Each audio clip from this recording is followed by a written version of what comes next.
ሰላም ጤና ይስጥልን ተመልካቾቻችን የአፍሪካ ሬኔሳንስ ቴሌቪዥን ዜናዎች ከዚህ በማስከተል ይቀርባሉ። በቅድሚያ ማርዕስተ ዜናዎቹን ነው።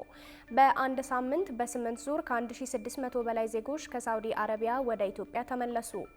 በሰሜን ሸዋ ዞን ሞጃና ወደራ ወረዳ በሚገኘው የጻድቃኔ ደብረ ምጥማቅ ቅድስት ማርያም ገዳም በተከሰተ የመሬት መንሸራተት አደጋ 14 ሰዎች መሞታቸው ተገለጸ። ከግማሽ በላይ የሚሆኑት የአሜሪካ ግዛቶች ትራምፕን ፍርድ ቤት እስከ ማቆም የደረሱበት የዋሽንግተን የፖለቲካ ማዕበል ዓለምን እያነጋገረ ነው።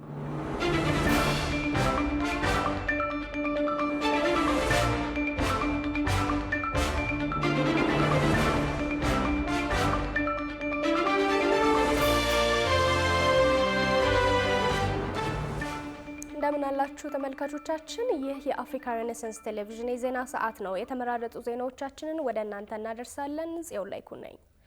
ወደ ቀዳሚው ዜናችን ስናልፍ በአንድ ሳምንት በ8 ዙር ከ1600 በላይ ዜጎች ከሳውዲ አረቢያ ወደ ኢትዮጵያ ተመለሱ። በሳውዲ አረቢያ በአስቸጋሪ ሁኔታ ውስጥ የነበሩ ከ1600 በላይ ኢትዮጵያውያን በአንድ ሳምንት ውስጥ በተደረጉ 8 ዙር በረራዎች በደህና ወደ ሀገራቸው ሲመለሱ መንግስት ህገወጥ ፍልሰትን ለመግታትና ተመላሽ ዜጎችን ለመደገፍ የሚደረጉ ጥረቶችን በተጠናከረ ሁኔታ እንደሚቀጥሉ አስታውቋል። አብሳላት ቴዎድሮስ ተጨማሪ አላት። የሳውዲ አረቢያ የዜጎች የመመለስ ሂደት በተጠናከረበት በዚህ ሳምንት 1672 ኢትዮጵያውያን በ8 ዙር በረራዎች ወደ ሀገራቸው ገብተዋል። ከተመላሾች መካከል 1670 ወንዶች፣ አንድ ሴትና አንድ ጨቅላ ህጻናት የሚገኙ ሲሆን 34 ከ18 ዓመት በታች የሆኑ ታዳጊዎች በዚህ የመመለስ ሂደት ውስጥ ተካተዋል። የሴቶችና ማህበራዊ ጉዳይ ሚኒስቴር እንዳስታወቀው መስከረም 5 ቀን 2018 ዓ.ም የተጀመረውን የዜጎች ወደ ሀገር የመመለስ መርሃ ግብር ከተጀመረ ወዲህ ከ90 ሺህ በላይ ኢትዮጵያውያን በሰላም ወደ ሀገራቸው እንዲመለሱ አድርጓል። ሚኒስተሩ እንደገለጸው የመመለስ ሂደቱ በሚመለከታቸው አካላትና አጋር ድርጅቶች ቅንጅት እየተከናወነ ሲሆን ተመላሽ ዜጎችን ወደ ሀገራቸው ከገቡ በኋላ በአየር ማረፊያና በማቆያ ማዕከላት አስፈላጊውን ሰብአዊ ድጋፍና እንክብካቤ እያገኙ ይገኛሉ። በተጨማሪ የተመላሽ ዜጎችን ከቤተሰቦቻቸው ጋር በማገናኘት መልሶ የማቋቋምና ወደ ማህበረሰባቸው በተሻለ ሁኔታ እንዲቀላቀሉ የሚያግዙ ስራዎች እየተጠናከሩ መሆኑንም ሚኒስተሩ ገልጿል። ሳውዲ አረቢያ ለብዙ ኢትዮጵያውያን የስራና የኑሮ ዕድል ፍለጋ ዋነኛ መዳረሻ ሀገር ስትሆን በሀገሪቱ ከ500 እስከ 1 ሚሊዮን የሚደርሱ ኢትዮጵያውያን በህጋዊ ሰነድና ያለ ህጋዊ ሰነድ እንደሚኖሩ የተለያዩ ግምቶች ያመለክታሉ። ያለ ህጋዊ ሰነድ መኖር የመኖሪያ ፍቃድ ጊዜ ማሳለፍ፣ ከተፈቀደለት የስራ ሁኔታ ውጪ መስራትና በደላሎች የሚፈጸሙ ህገወጥ የሰዎች ዝውውር ተግባራት በርካታ ዜጎችን ለእስር፣ ለእንግልትና ለከባድ ህጋዊ ችግሮች እንዲያጋልጡም አድርጓል። ከዚህ በተጨማሪ ከአደንዛዥ ዝውውርና ሌሎች ወንጀሎች ጋር ተያይዞ ከባድ የህግ እርምጃ የተወሰደባቸው ዜጎች እንዳሉ የተገለጸ ሲሆን የሞት ፍርድ ተወስኖባቸው ለነበሩ ዜጎች የኢትዮጵያ መንግስት በዲፕሎማሲያዊ መንገድ የምህረት ጥያቄ በማቅረብ ለዜጎች መፍትሄ በማምጣት ቅጣቱ እንዲቀርላቸው ማድረጉ የሚታወስ ነው። የሴቶችና ማህበራዊ ሚኒስቴር እንደገለጹት በህገወጥ የሰዎች ዝውውር የሚደርሰውን አስከፊ ጉዳት ለመከላከል የህብረተሰቡ ግንዛቤ ለማሳደግና ህጋዊ ደህንነቱ የተጠበቀ ፍልሰት ለማበረታታት ቀጣይ ስራዎች እየተሰሩ መሆኑንም አስታውቋል። በሰሜን ሸዋ ዞን ሞጃና ወደራ ወረዳ በሚገኘው የጻድቃኔ ደብረ ምጥማቅ ቅድስት ማርያም ገዳም በተከሰተ የመሬት መንሸራተት አደጋ 14 ሰዎች መሞታቸው ተገለጸ። በመሬት መንሸራተቱ ከሞቱት ወገኖች በተጨማሪ 3 ሰዎች ከባድና 2 ሰዎች ቀላል የአካል ጉዳት እንደገጠማቸው ተሰምቷል። ዲቦራ ዳዊት ተጨማሪ አላት። በተከሰተው አደጋ ምክንያት 5 ሰዎች ከባድና 2 ሰዎች ቀላል የአካል ጉዳት እንዳጋጠማቸው የሞጃና ወደራ ወረዳ ምክትል አስተዳዳሪና የግብርና ጽሕፈት ቤት ኃላፊ አቶ ዳኛቸው አዝብጤ መናገራቸውን ቢቢሲ ጠቅሶ ዘግቧል። ሌሊቱን የክረምት ዝናብ ሲወርድ እንዳደረና ይህም ትላንት ሰኞ ሐምሌ 27 ቀን 2018 ዓ.ም ጠዋት 12 ሰዓት አካባቢ የመሬት መንሸራተቱ በተከሰተበት ጊዜ በቤተክርስቲያኑ ዋሻው በር ላይ ጸሎት ሲያደርጉ የነበሩ ምዕመናን ላይ ጉዳቱ መድረሱን አስረድተዋል። የአካባቢ ምንጮች እንደተናገሩት 5 ሰዎች ከባድ ጉዳት ደርሶባቸው ወደ ደብረ አብ ሪፈራል ሆስፒታል እንደተወሰዱና 2 ሰዎች ቀላል ጉዳት ደርሶባቸው በሳለ ድንጋይ ጤና ጣቢያ እየታከሙ እንደሚገኙ ተናግረዋል። በገዳሙ ጸበል ስላለና የፍልሰታ ጾም እየገባም ስለሆነ ምዕመናን በስፍራው እንደሚገኙ የአካባቢ ነዋሪዎች ገልጸዋል። በሞጃና ወደራ ወረዳ አስተዳደር ምክር ቤት በማህበራዊ ገጹ ባወጣው መግለጫ በአደጋው የተሰማውን መሪር ሐዘን ገልጿል። የወረዳው ዋና አስተዳዳሪ አቶ የማነ ተስፋ እና የወረዳው አመራር እንዲሁም የጸጥታ አመራሮች በቦታው በመገኘት ነፍስ በማዳን ርብርቡ ላይ ሁለንተናዊ ድጋፍ አድርገዋል ሲልም አስታውቀዋል። የሕክምና ባለሙያዎቹም በቦታው በመገኘት የመጀመሪያ ደረጃ ሕክምናና እርዳታ እንዲያገኙ ብርቱ ትግል አድርገዋል ሲል መግለጫው አክሏል። የኢትዮጵያ ኦርቶዶክስ ተዋሕዶ ቤተክርስቲያን መገናኛ ብዙሃን አገልግሎት ስርጭት ድርጅት በማህበራዊ ገጹ አደጋው ልብ ሰባሪ መሆኑን አመልክቷል። ከግማሽ በላይ የሚሆኑት የአሜሪካ ግዛቶች ትራምፕን ፍርድ ቤት እስከ ማቆም የደረሱበት የዋሽንግተን የፖለቲካ ማዕበል ዓለምን እያነጋገረ ነው። የተቃዋሚ ጎራ ብቻ ሳይሆን የገዛ ታማኝ ሹሞቻቸው ሳይቀሩ ከፖለቲካዊ ፍላጎት ይልቅ ለሕግና ለተጨባጭ እውነታ መወገናቸውም ፕሬዚዳንቱ ከባድ ፈተና ውስጥ እንደከተታቸው እየተነገረ ይገኛል። የውጭ ትንታኔና ዓለም አቀፍ ጉዳዮች ዘጋቢያችን ቃል ኪዳን ይጥና ጉዳዩን በዝርዝር ተመልክቶታል። Norms and institutions are a thing of the past. The wrecking ball is back. የፖለቲካ ወዳጅነት እንደ ጠዋት ጤዛ ነው። የእውነታ ፀሐይ ሲወጣ ይተናል ይላሉ የፖለቲካ ጠበብት። በዓለማችን ግዙፍ የፖለቲካ መድረክ በሆነችው አሜሪካ የፕሬዝዳንት ዶናልድ ትራምፕ ሁለተኛው የስልጣን ዘመን እጅግ ውስብስብ በሆኑ ፈተናዎች እየተሞላ ነው። በዚህኛው ዙር ፕሬዝዳንቱን እየፈተናቸው ያለው የተቃዋሚው ጎራ ብቻ ሳይሆን የገዛ ታማኝ ሹሞቻቸው ከፖለቲካዊ ፍላጎት ይልቅ ለሕግና ለተጨባጭ እውነታ እጅ መስጠታቸው ጭምር መሆኑ ነው እየተነገረ የሚገኘው። ከግማሽ በላይ የሚሆኑት የአሜሪካ ግዛቶች የትራምፕ አስተዳደርን ፍርድ ቤት ከማቆም እስከ ባለስልጣናት እርስ በርስ መወነጃጀል የደረሰበት የዋሽንግተን የፖለቲካ የህግና የኢኮኖሚ አዙሪት ዓለምን እያነጋገረም ይገኛል። ስልጣን የቱንም ያህል ጉልበት ቢኖረው የተቋማትና የህግ እውነታ ሲገታው ማየት የዲሞክራሲ ስርዓት የተለመደ ትዕይንት ሲሆን የፕሬዝዳንት ትራምፕ የረጅም ጊዜ አጋር የሆኑት የህግ ባለሙያ ጄኒን ፒሮ ዋሽንግተን ሐውልት አካባቢ ለደረሰው ጉዳት የፕሬዝዳንቱን የጥፋት ትርክት ትተው ማስረጃ በማጣት ክሱን ውድቅ ማድረጋቸው አንዱ ማሳያ ነው። And I was disappointed with Jeanine Pirro. Really disappointed with Jeanine Pirro. She folded like an umbrella. ፕሬዝዳንቱ በዚህ ውሳኔ ተቆጥተው አጋራቸውን እንደ ዣንጥላ ታጠፈች ሲሉ ቢተቹም ከፖለቲካዊ ፍላጎት ይልቅ ፍርድ ቤት የሚጠይቀው ማስረጃ አሸናፊ መሆኑን የተነገረው። በሌላ በኩል ሹመታቸውን ለማጽደቅ ሲሉ ለሴኔት አባላት ቅድመ ሁኔታ እጅ የሰጡት አቃቤ ሕግ ቶድ ብላንች ፖለቲካ የድርድር እንጂ የትዕዛዝ ማዕከል አለመሆኑን በተግባር አሳይተዋል እየተባለም ነው። ከሕግ አዳራሽ ወጣ ስንል ደግሞ የኢኮኖሚ ጦርነት ተፋፍሞ የምናገኘው ሲሆን የትራምፕ አስተዳደር በዓለም አቀፍ ንግድ ላይ የጣለውን አዲስ ታሪፍ በመቃወም ኒውዮርክን ጨምሮ 25 የአሜሪካ ግዛቶች በመንግስታቸው ላይ ክስ እንደመሰረቱ ተሰምቷል። የዋጋ ንረትን ለመግታትና የአሜሪካን ኢኮኖሚ ለማሳደግ ቃል የተገባበት ጉዳይ በተግባር ሲታይ ግን ከህዝብ እይታ ጋር እየተጋጨ መሆኑን ታዛቢዎች ይሞግታሉ። You know what's really interesting about this is that Republicans spent years mocking the Biden administration. የሚገርመው ነገር ሪፐብሊካኖች የባይደንን አስተዳደር ስለ ኢኮኖሚው እውነታውን እየደበቃችሁ ነው ብለው ሲተቹ ኖረው አሁን ግን በትክክልም እነሱ ራሱ ያንኑ እያደረጉ ነው። መራጩን ህዝብ እያታለሉ ሁሉ ነገር ድንቅ ነው እያሉ ይነግሩታል። ህዝቡ ፕሬዝዳንቱን የመረጣቸው የዋጋ ንረት ይቀንሳል ብሎ እንጂ እንዲህ ጫናው እንዲበዛበት አልነበረም። ይህ ደግሞ ህዝቡን ፊት ለፊት በጥፊ እንደ መምታት ነው።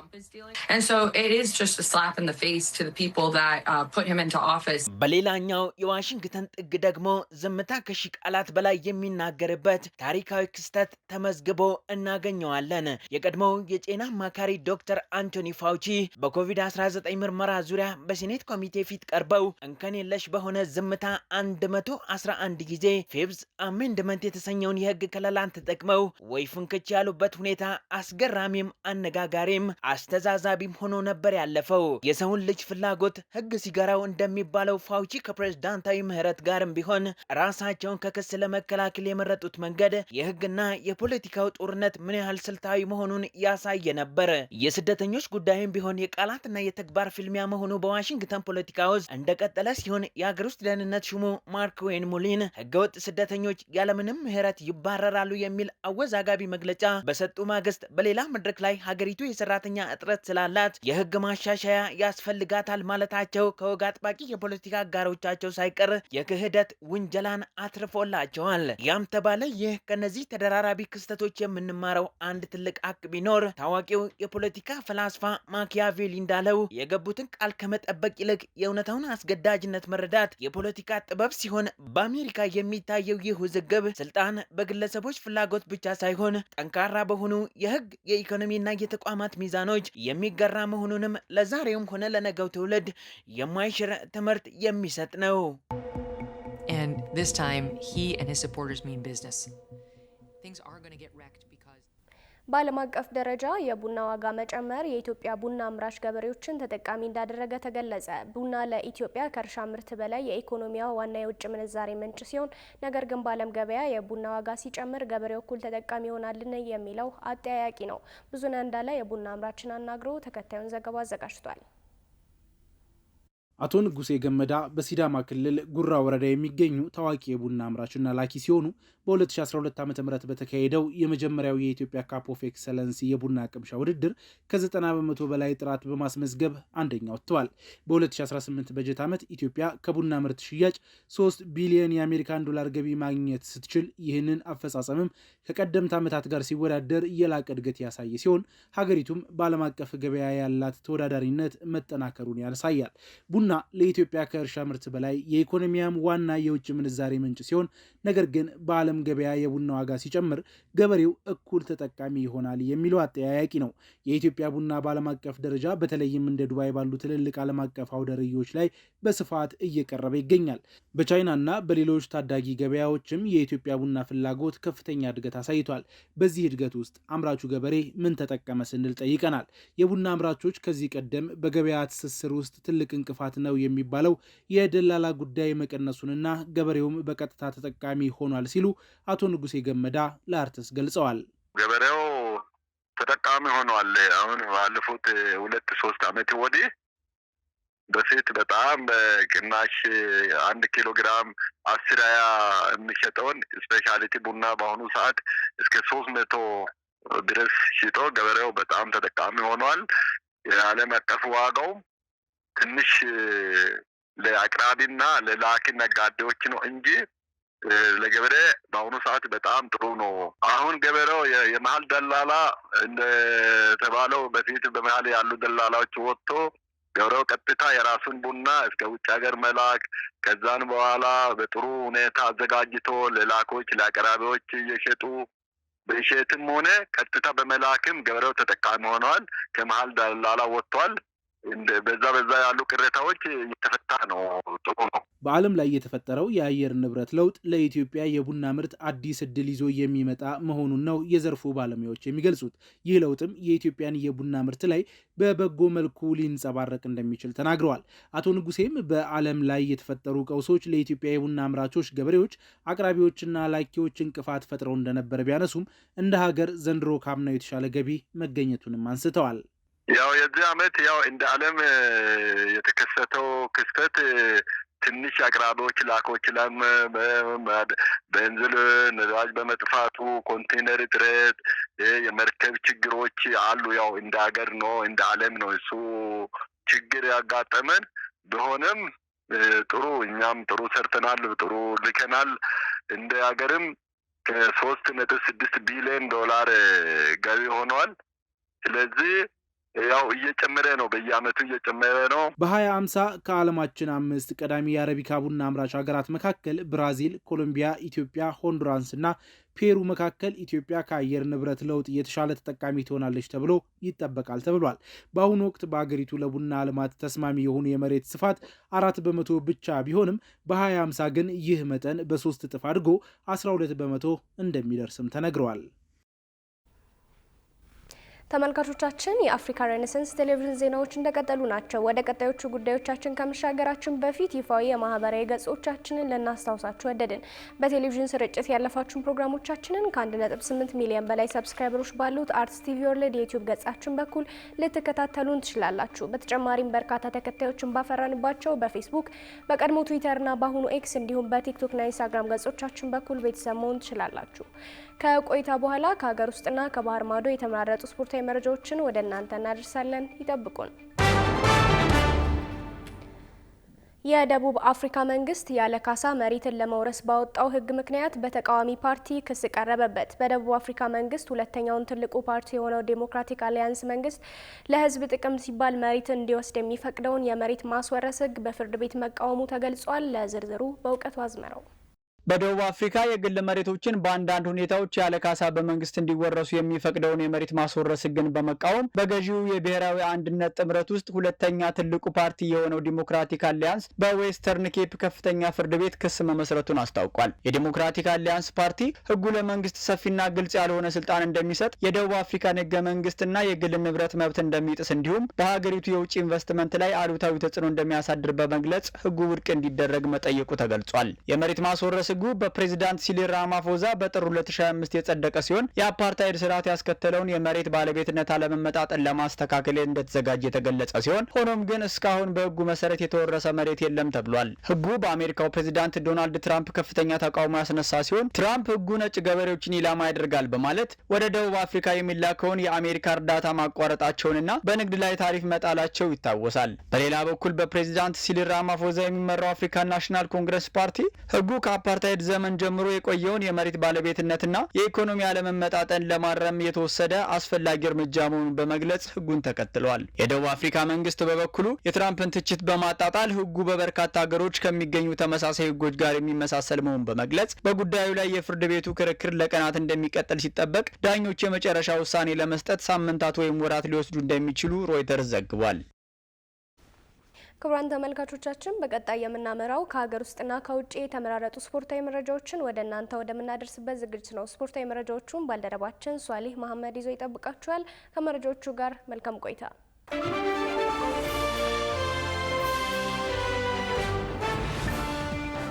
አመሰግናለሁ ጽዮን። ክቡራን ተመልካቾች መረጃዎቻችንን ከሀገር ውስጥ እናስቀድማለን። የኢትዮጵያ ከ20 ዓመት በታች አትሌቲክስ ቡድን የሚሳተፍበት 21ኛው የዓለም ወጣቶች ሻምፒዮና ነገ ይጀምራል። በዚህ ትልቅ ውድድር ላይ ኢትዮጵያን ወክሎ የሚሳተፈው የኢትዮጵያ አትሌቲክስ ልዑክ ቡድን ውድድሩ የሚካሄድበት ስፍራ አሜሪካ ኦሪጎን በሰላም መድረሱን የኢትዮጵያ አትሌቲክስ ፌዴሬሽን ይፋ አድርጓል።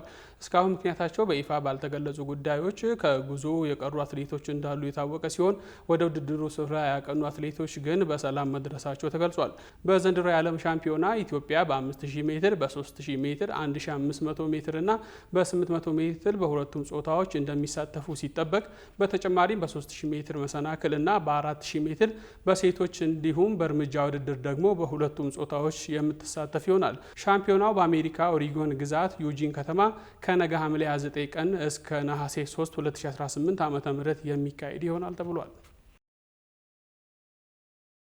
ተወዳጁ የእንግሊዝ ፕሪሚየር ሊግ ሊጀምር ጥቂት ሳምንታቶች ብቻ በቀሩበት በዚህ ወቅት በሊጉ ታሪክ ለመጀመሪያ ጊዜ 9 ክለቦች በአዳዲስ አሰልጣኞች ውድድሩን ለመጀመር መዘጋጀታቸው ትኩረት ስቧል። ዮናስ ግርማ ዝርዝሩን አዘጋጅቶታል። ተከታትለን እንመለስ። በዓለማችን ላይ በተወዳጅነታቸው ከፊት ከሚጠቀሱ ሊጎች መካከል የእንግሊዝ ፕሪሚየር ሊግ ግንባር ቀደሙ ነው። የእንግሊዝ ፕሪሚየር ሊግ ካለው ከፍተኛ ፉክክር የተነሳ ለተጫዋቾች ብቻ ሳይሆን ለአሰልጣኞችም ፈታኝ ውድድር እንደሆነም ይገለጻል። ሊጉን በቅርበት የሚከታተሉ ብዙ ተንታኞችም ይህንን ሁነት ሲገልጹም የፕሪሚየር ሊጉ የአሰልጣኝነት ወንበር የሚቀመጡበት እንጂ የማይቆዩበት የእሾህ ንጣፍ ነው ይላሉ።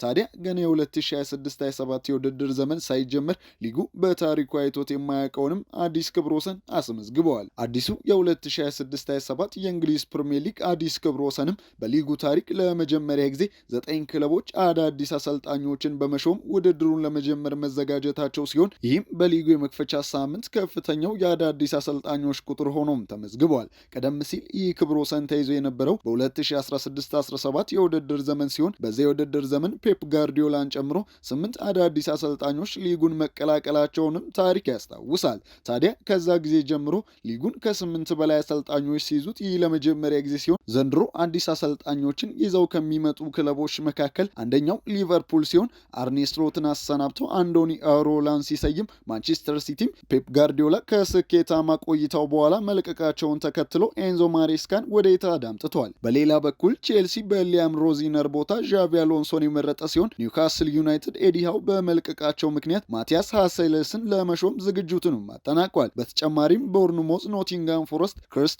ፓላስ፣ ፉላም እና ኢፕስዊች ታውን አዳዲስ አሰልጣኞችን ይዘው በአዲስ የውድድር ዘመንም ብቅ የሚሉ ቀሪ ክለቦች ናቸው። ታዲያ የሊጉ የአሰልጣኝነት ወንበር እሳት ነው ይባላል ቢባልም አሁን ካሉት አሰልጣኞች መካከል በታህሳስ 2019 መድፈኞቹን የተቀላቀሉት ሚኬል አርቴታ በቡድኑ የቆዩት ለ7 ዓመታት ያህል ብቻ ቢሆንም በአሁኑ ወቅት በፕሪሚየር ሊጉ ለረጅም ጊዜ የቆዩ አሰልጣኝም መባል ችለዋል። በተጨማሪም ከ1985-86 የውድድር ዘመን ወዲህ ለመጀመሪያ ጊዜ የፕሪሚየር ሊጉ የመክፈቻ ሳምንት እንደ ሰር አሌክስ ፈርጉሰን፣ አርሴን ቬንገር፣ ዮዜ ሞሪኒዮ እና የርገን ክሎፕ ወይንም ፔፕ ጋርዲዮላ ያሉ ታላላቅ አሰልጣኞች ሳይኖሩበትም የሚጀምር ይሆናል። እነዚህ 5 ታላላቅ አሰልጣኞች በጋራም 26 የፕሪሚየር ሊግ ዋንጫዎችን በማንሳትም በሊጉ ታሪክ ስማቸውንም በወርቅ ቀለም የጻፉ ነበሩ።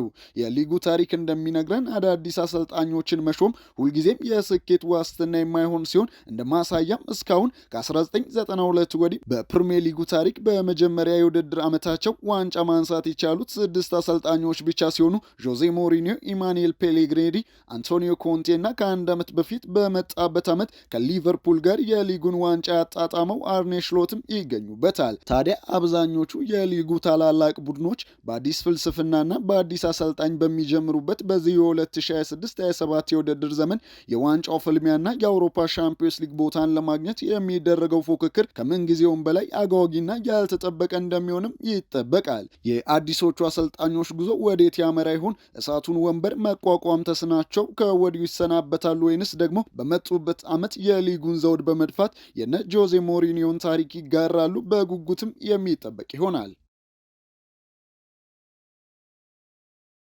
በአንድ ወቅት የማንቸስተር ዩናይትድ ተስፋ ከነበሩት ኮከቦች መካከል ጄደን ሳንቾ አንደኛው ነው። ተጫዋቹ አሁን ላይ ፈላጊ ቡድን አጥቶ እንግሊዝ ላይ 10ኛ እርከን በሚገኝ ቡድን ውስጥ ልምምድ እያደረገ መሆኑ የተዘገበ ይገኛል። ዝርዝር መረጃ አለን። Asked anyone who's the most talented teenager in the world was, one name dominated, Jadon Sancho. በአንድ ወቅት የዓለም እግር ኳስን ባሳዩት ድንቅ እንቅስቃሴ በላቀ ደረጃ ይቆጣጠራሉ፣ ይነግሳሉ፣ እንዲሁም ባሎን ዶርን ያሸንፋሉ ተብሎ ሲጠበቁ ከነበሩ ተጫዋቾች መካከል ግንባር ቀደሙ እንግሊዛዊ ተጫዋች ጄደን ሳንቾ ነው። ሳንቾ በ2017 ከማንቸስተር ሲቲ አካዳሚ ለቆ ቦሩሲያ ዶርትመንድን ከተቀላቀለና የመጀመሪያውን የሲኒየር ኮንትራት ከፈረመ በኋላ ከአሁኑ ትውልድ መካከል ከሚነሱ ታላላቅ ተጫዋቾች አንዱ እንደሚሆን ይጠበቅ ነበር። ፍጥነትን፣ የፈጠራ ብቃትን፣ የቴክኒክ ክህሎትንና በትላልቅ ጨዋታዎች ላይ ተጽዕኖ የመፍጠር በራስ መተማመንን የተላበሰ እንደነበር የእግር ኳስ አፍቃሪያን ይመሰክራሉ። በወቅቱም እንደ ኤርሊንግ ሃላንድ፣ ጁድ ቤሊንግሃም እና ቡካዮ ሳካ ያሉ ከዋክብት ጋር በመሆን የዓለም እግር ኳስን ያደምቃል ተብሎም ይወደስ ነበር። ከ2018 እስከ 2021 ባሉት ዓመታት ለቦሩሲያ ዶርትመንድ ከ50 በላይ ግቦችን በማስቆጠርና ከ60 በላይ ግቦችን እንዲቆጠሩ አመቻችቶ በመስጠት አስደናቂ ብቃት አሳይቷል። ይህ አስደናቂ ብቃት የአውሮፓ ታላላቅ ክለቦችን ትኩረት የሳበ ሲሆን ማንቸስተር ዩናይትድ በወቅቱ የአሰልጣኙ ሊጉናር ሶሻይል ስብስብን ለመገንባት በ2021 በ73 ሚሊዮን ፓውንድ ዝውውር ሂሳብ የሳንቾን ፊርማ ማግኘት ችሏል። ወደ ኦልድ ትራፎርድ ያደረገው ዝውውር የሳንቾ ቀጣዩ ታላቅነት ምዕራፍ ይሆናል ተብሎ ቢጠበቅም ነገሮች ግን በተቃራኒው ሄደው የኦልድ ትራፎርዱ መንገድ የልጁን ቁልቁለት ጉዞ ያፋጠነ ሆኗል። በተለይም ከአሰልጣኝ ኤሪክ ቴን ሃግ ጋር በገባው ያልተገባ ሰጣ ገባና ባሳየው ደካማ የስራ ባህል ምክንያት ከዋናው ስብስብ ተነጥሎ ለብቻው ልምምድ እንዲሰራ ጭምር ተደርጎም ነበር። ከዛም በ2024 በውሰት በ73 ሚሊዮን ፓውንድ ወደ ሸጠው ቦሩሲያ ዶርትመንድ አንድ ዓመት ከቆየ በኋላ ወደ እንግሊዝ ተመልሶ በቸልሲና በአስተን ቪላ በተመሳሳይ አንድ ዓመት ቆይቶ ዘንድሮ ደግሞ ምንም ፈላጊ ቡድን አጥቶ በ10ኛው የእንግሊዝ ሊግ እርከን ውስጥ ከሚገኘው ፊሊክስቶን ኤፍሲ ከተባለ አነስተኛ ክለብ ጋር ልምምድ በማድረግ ላይ እንደሚገኝ ተነግሯል። ድል አባቱ ብዙ ነው፣ ውድቀት ወላጅ አልባ ናት እንደሚባለው የአውሮፓን ግዙፍ ቡድኖች ያማል የነበረው ሳንቾ አሁን ፈላጊ ቡድን ማጣቱ ብዙዎችን አስገርሟል። ነገሩ የወደቀ እንጨት ምሳር ይበዛበታል ነውና ብዙዎቹ መገናኛ ብዙኃን ጉዳዩን በስፋት እየተቀባበሉት ይገኛል። ከማንቸስተር ዩናይትድ ጋር የነበረው ኮንትራት መጠናቀቁን ተከትሎ ነጻ ተጫዋች የሆነው ሳንቾ ከአንድ ወር ያነሰ ጊዜ ብቻ የሚቀረው የዝውውር መስኮት ወዴት ሊያመራው እንደሚችል አልታወቀም። እንደ ሳንቾ ሁሉ የቅርብ ጓደኛውና ወዳጁ እንደሆነ የሚነገርለት የማርከስ ራሽፎርድም ሁኔታ ተመሳሳይ እንደምታ ያለው ሲሆን በባርሰሎና የውሰት ጊዜን አጠናቆ በማንቸስተር ዩናይትድ የሚገኘው ተጫዋቹ መጨረሻው እስካሁን ምን እንደሚሆን አልታወቀም። በርካታ ተጫዋቾቹን ወደ ክለቡ እየቀላቀለ የሚገኘው የሰሜን ለንደኑ ክለብ ቶተንሃም ሆትስፐር አሁን ደግሞ ናይጄሪያውን ኮከብ ቪክቶር ኦስማሄንን ለማስፈረም እየተንቀሳቀሰ ይገኛል ተብሏል። ጌታሁን አበበ ይህንንና በዛሬው ዕለት የተሰሙ አዳዲስ የዝውውር መረጃዎችን እንደሚከተሉ አዘጋጅቶታል። በክረምቱ የዝውውር መስኮት የአውሮፓ ታላላቅ ክለቦች ስኳዳቸውን ለማጠናከር እንዲሁም ክፍተቶቻቸውን ለመድፈን የሚያደርጉት ጥረት እንደቀጠለ ይገኛል። በዚህም በአሰልጣኝ ሮቤርቶ ዲዘርቢ የሚመሩት ቶተንሃም ሆትስፐርሶች በቀጣዩ የውድድር ዓመት ተጠናክሮ ለመቅረብ ከወዲሁ በርካታ ተጫዋቾችን ወደ ክለቡ በመቀላቀል ላይ ናቸው። የሰሜን ለንደኑ ክለብ የፊት መስመሩን ለማጠናከር የጋላታሳራዩን አጥቂ ቪክተር ኦሰሜሄን ለማስፈረም ወደ 50 ሚሊዮን የሚጠጋ የዝውውር ሂሳብ ማቅረቡ ተሰምቷል። የቱርኩ ክለብ ጋላታሳራይ በበኩሉ የ27 ዓመቱን የናይጄሪያ ብሔራዊ ቡድን የፊት መስመር ተጫዋች ዋጋ ወደ 65 ሚሊዮን ፓውንድ የሚጠጋ የዝውውር ሂሳብ እንደሚፈልግ ነው የተነገረው። ናይጄሪያ ኮከብ ቪክተር ኦሲሜን ወደ ፕሪሚየር ሊጉ ለመዛወር ፍላጎት እንዳለው የተገለጸ ሲሆን የግል ጥቅማ ጥቅም ስምምነት ትልቅ እንቅፋት ይሆናል ተብሎ እንደማይጠበቅ ተነግሯል። በተጨማሪም ቶተንሃም ሆትስፐርስ ሪቻርልሰን የኮንትራቱ የመጨረሻ ዓመት ላይ በመድረሱ አዳዲስ ተጫዋቾችን ማስፈረም ከተጫዋቾች ሽያጭ ጋር የተያያዘ ሊሆን ይችላል ተብሏል።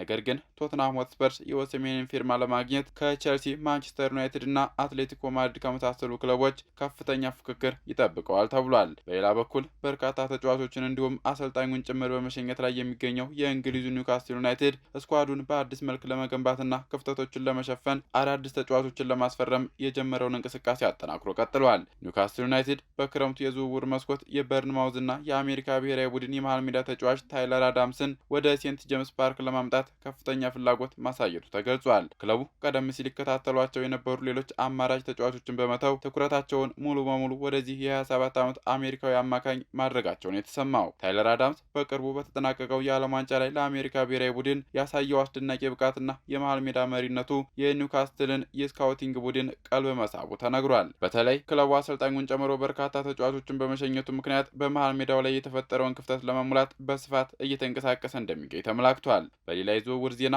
የጀርመኑ ኃያል ክለብ ባየር ሙኒክ የ33 ዓመቱ እንግሊዛዊ አጥቂ ሃሪኬን የረጅም ጊዜ ተተኪ ለማድረግ የማንቸስተር ዩናይትዱን አጥቂ ቤንጃሚን ሴስኮን በእጩነት መያዙ ተሰምቷል። ባየር ሙኒክ በዚህ የዝውውሩ መስኮት ሞሮካዊውን አጥቂ ኢስማኤል ሳይባሪን በ50 ሚሊዮን ዩሮ ከፒኤስቪ ያስፈረመ ቢሆንም የሃሪኬን የውል ማራዘም ነገር አጠራጣሪ በመሆኑ የ23 ዓመቱን ስሎቬኒያዊ አጥቂ ሴስኮን ለማስፈረም ዝግጅት እያደረገ ነው ተብሏል። ቤንጃሚን ሴስኮ በ2025 የውድድር ዓመት በ76 ሚሊዮን ዩሮ ወደ ኦልትራፎርድ ከመዛወሩ በፊት በቡንደስሊጋው ለአርቢ ሊፕዚንግ ባደረጋቸው 87 ጨዋታዎች 39 ጎሎችን ማስቆጠሩ ይታወሳል። በተያያዘ በአሰልጣኝ ቪንሰንት ኮምፓኒ የሚመራው ባየር ሙኒክ ጆ ፓሊንሃን ጨምሮ 3 ተጫዋቾችን ለመሸጥ መወሰኑ ተነግሯል። ክለቡ አዳዲስ ተጫዋቾችን የቀላቀለ ሲሆን እስማኤል ሳይባሪን ከፒኤስቪ በ50 ሚሊዮን ዩሮ እንዲሁም ማንቸስተር ዩናይትድ ይፈልገው የነበረውን ናትናኤል ብራውንን ከኢንትራንክ ፍራንክፈርት በ55 ሚሊዮን ዩሮ ማስፈረሙ ይታወሳል። በሌላ በኩል እንደ ሊዮን ጎሬስካና ራፋኤል ጎሬሪዮን የመሳሰሉ ተጫዋቾች ኮንትራታቸውን መጠናቀቁን ተከትሎ ክለቡን በክረምቱ የዝውውር መስኮት ሊለቁ እንደሚችሉ ተጠቁሟል። በመጨረሻም የፕሪሚየር ሊጉ ክለብ ፉልሃም ጎንዛሎ ጋርሺያን ከሪያል ማድሪድ ማስፈረሙን ይፋ አድርጓል። ፉልሃም አጥቂውን አጠቃላይ 42 ሚሊዮን ዩሮ በሚደርስ የዝውውር ሂሳብ ያስፈረመ ሲሆን ሪያል ማድሪድ ከተጫዋቹ የወደፊት ሽያጭ 30 በመቶ ድርሻ እንደሚኖራቸው ተገልጿል። ጎንዛሎ ጋርሺያ በሪያል ማድሪድ ከቀድሞ አሰልጣኙ አልቫሮ አርቤሎ ጋር አብሮ እንደሚሰራ ሲመላከት ሪያል ማድሪድ በተጨማሪም ፓላሲዮስን ለፉልሃም በ10 ሚሊዮን ዩሮ መሸጣቸውን የተነገረው። ሎስ ብላንካዎቹ በተመሳሳይ ከወጣቱ ተጫዋች የወደፊት ሽያጭ 50 በመቶ ድርሻ እንደሚያገኙ ሲገለጽ የስፔኑ ኃያል ክለብ ባለፉት 6 ዓመታት ውስጥ ከወጣት ተጫዋቾች 453 ሚሊዮን ዩሮ ገቢ ማግኘቱ ተጠቁሟል። ክቡራትና ክቡራን ተመልካቾቻችን በእኔ በኩል ያስኳቸውን ስፖርታዊ መረጃዎችን አጠናቅቄያለሁ። ከመረጃዎቹ ጋር ሷሊ መሐመድ ቆይታ አደረግኩኝ። መልካም ቆይታ።